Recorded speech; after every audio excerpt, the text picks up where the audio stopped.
Assalamualaikum warahmatullahi wabarakatuh. Waalaikumsalam. Salam NKRI harga mati. Alhamdulillah lor, siang hari ini sebuah kesempatan yang luar biasa. Saya kedatangan sahabat lama ini, namanya Pak Iksan. Saya sapa dulu lor. Assalamualaikum. Waalaikumsalam warahmatullahi wabarakatuh. Insyaallah Pak Iksan, kabarnya gimana Pak Iksan? Alhamdulillah baik, sehat. Beliau ini sampai hari ini masih aktif sebagai anggota Polri, tetapi lebih aktif lagi di masyarakat sebagai dai. Dan pada kesempatan ini saya ingin menggali sedikit yang kaitannya dengan menjelang hari proklamasi ini, yaitu hari ulang tahun kemerdekaan yang ke-58. Wah, sudah mulai tua. Sebagaimana Pak Iksan sudah berapa nih Pak? Saya 57. 57. Seumuran dengan Iya. hari ulang tahun kita ini ya. Baik, langsung saja nih Pak Iksan. Dalam rangka memperingati hari ulang tahun kemerdekaan, hari ini masyarakat sudah mulai mempersiapkan diri dengan berbagai macam kreasinya, berbagai macam ekspresinya. Saya kok malah lagi mulai bertanya-tanya. Ini kebetulan sekali Pak Iksan hadir. Saya ingin tanya, sebenarnya menurut Pak Iksan ini yang dimaksud merdeka itu seperti apa, kemudian hakikat merdeka, kemudian ekspresi dalam rangka memeriahkan kemerdekaan itu seharusnya yang seperti apa Pak Iksan?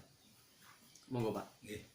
Terima kasih Pak Ustadz atas waktunya dan kesempatan ini. Saya menyampaikan yang pertama, masalah kemerdekaan sendiri, bahwa harapan saya di ulang tahun kemerdekaan yang ke-78 ini, 78.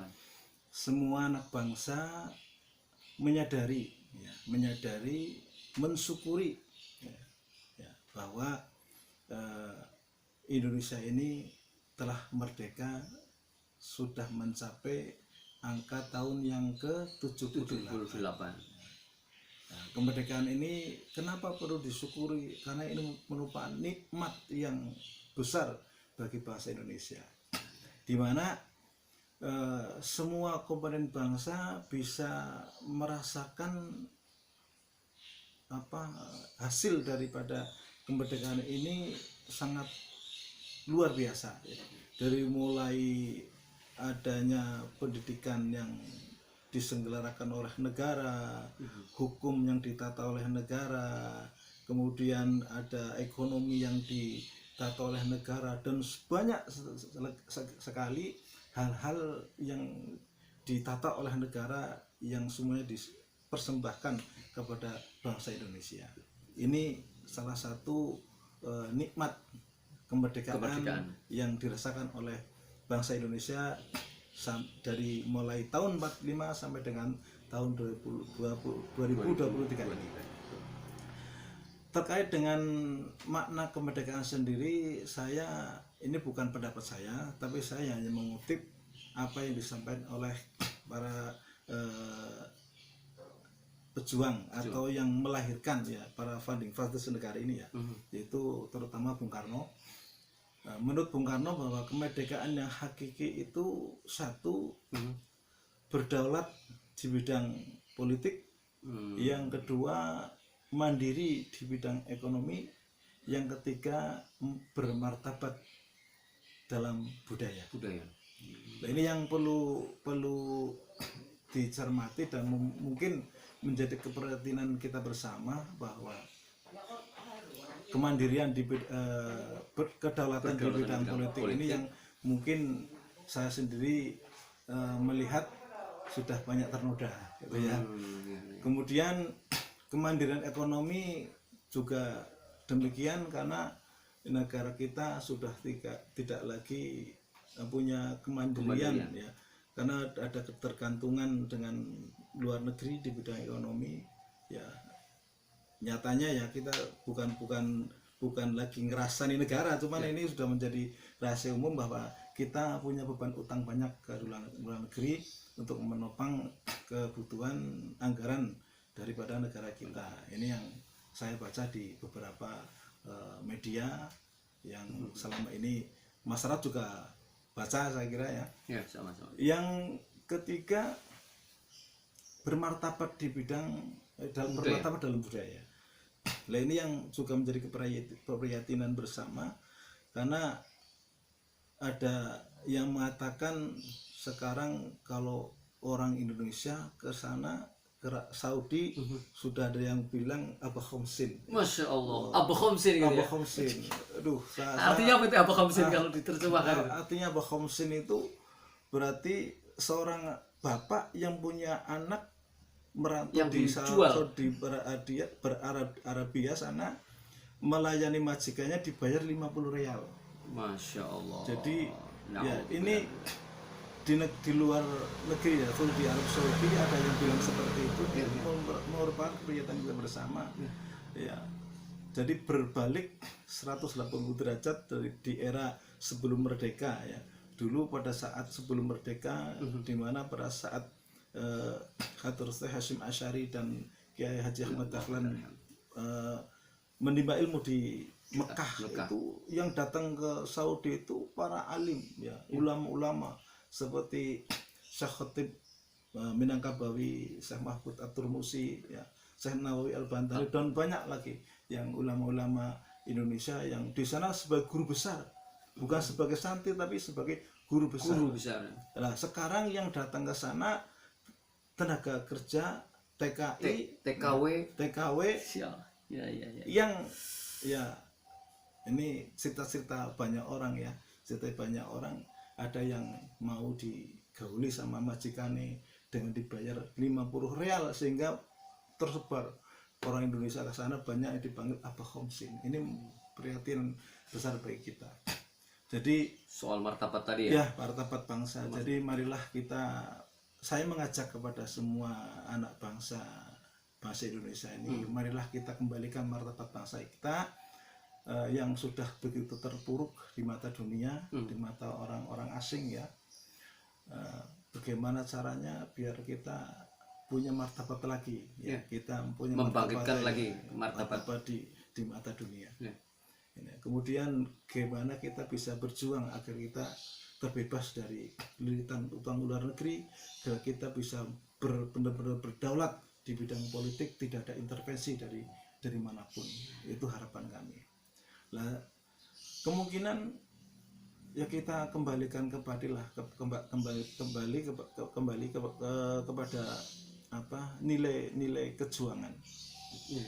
Di mana kemerdekaan negara Indonesia ini tercipta karena perjuangan orang-orang yang mencintai Indonesia. Ya. Karena cinta itu kan ada 4, Pak. Ya. Cinta yang tulus itu ada 4. Cinta yang pertama adalah cinta Allah kepada makhluknya, cinta Allah kepada makhluk, cinta Nabi kepada umatnya, cinta Nabi kepada yang umatnya, kedua cinta orang tua kepada anaknya, yang keempat adalah cinta pahlawan kusuma bangsa yang telah berjuang merebut kemerdekaan negara Indonesia ini, kepada cinta mereka kepada tanah airnya. Subhanallah. Ini yang harus diwarisi oleh generasi-generasi muda sekarang ini. Bagaimana caranya bisa membangkitkan semangat juang, semangat patriotisme, nasionalisme, agar Indonesia ke depan semakin jaya, kan itu ya. Ada pepatah mengatakan qad khorasa man qablana fakalna wa nahnu nagrisul ya'ula man ba'dana. Telah menanam orang-orang sesudah kita, dan sekarang kita makan, kita menikmati, maka kita pun harus menanam agar bisa menikmati, bisa makan orang-orang sesudah kita. Jadi kita sekarang ini sudah menikmati jasa para pahlawan, kita menikmati kemerdekaan, maka kita pun harus menanam. Dengan apa? Melestarikan kemerdekaan ini, berjuang mengisi kemerdekaan dengan giat-giat yang positif, ya, agar Indonesia tetap lestari, tetap terjaga, tidak ada perpecahan, tetap rukun, damai. Jadi anak cucu kita ke depan bisa menikmati indahnya kemerdekaan, nikmatnya kebersamaan, nikmatnya merdeka, nah, dalam bingkai negara kesatuan Republik Indonesia ini. Jadi itu yang ya menurut saya ya. Jadi untuk mencapai itu kita kembalikan semangat juang para generasi bangsa ini dengan memperdomani tiga trisaktinya Trisakti. Pangeran Sambernyawa ini yang perlu. Apa itu? Iya. Ada Trisakti Kalau tadi Sambernyawa. trisaktinya Bung Karno, ini trisaktinya Pangeran Sambernyawa. Yaitu Mangkunegoro I.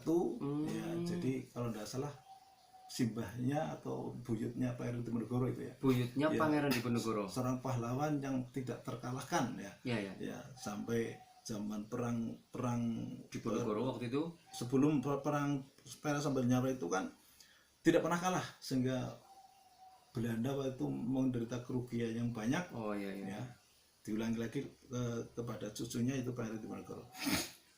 Jadi beliau mengatakan bahwa untuk kepada apa laskarnya waktu itu, jadi semua harus punya rasa handarbeni. Pertama, rasa handarbeni, jadi merasa memiliki negara, memiliki tanah air ini. Tanah ini adalah rumah kita ya. Harus kita jaga, harus kita pelihara ya. Jangan sampai ada kerusakan, jangan sampai ada yang rusak ya. Ngeroso handarbeni. Kemudian melu hangrung kepi ya. Ya. Jadi manakala negara ini ada yang mau ganggu, mau mengambil apa kandungan kekayaannya, kita rungkepi, jangan sampai ada yang berani gitu ya. Iya. Kemudian berani melawan. Iya, berani menjaga Rungkepi. tanah air ini. Kemudian mulat sariro hangrosowani, jadi punya semangat juang yang berani untuk membela tanah airnya. Manakala dalam keadaan tanah air negara ini terancam. Nah, baik dari dalam maupun dari luar. Itu yang semestinya dalam rangka memperingati kemerdekaan ke-78 ini, kita bangkitkan lagi semangat juang kepada generasi bangsa ini dari tiga semboyan Pangeran Sambernyawa, yaitu ngeroso handarbeni, melu hangrung kepi, mulat saliro hangrosowani. Saya kira itu ya. Subhanallah. Ngopi dulu Pak Iksan ini, Masya Allah. Ini kalau nggak disambil seruput kopi bisa, aduh Masya Allah. Artinya banyak hal sebenarnya, tapi dari sekian apa yang disampaikan beliau ini memang istilah-istilah yang sudah mulai asing di telinga generasi muda Pak. Mudah-mudahan kesempatan ini setidaknya memulai lagi satu hal dalam rangka kemerdekaan adalah membangkitkan rasa cinta tanah air, membangkitkan rasa memiliki tanah ini, rasa kemudian yang kedua adalah ngurung kepi itu tadi apa? Melu hangrung kepi ya. Memiliki juga ya, atau menjaga. Ya, menjaga. Memiliki, menjaga dan berjuang. Baik, mudah-mudahan menjadi hikmah besar bagi kita di 78 Indonesia Merdeka. Salam merdeka. Assalamualaikum warahmatullahi wabarakatuh. Waalaikumsalam warahmatullahi wabarakatuh.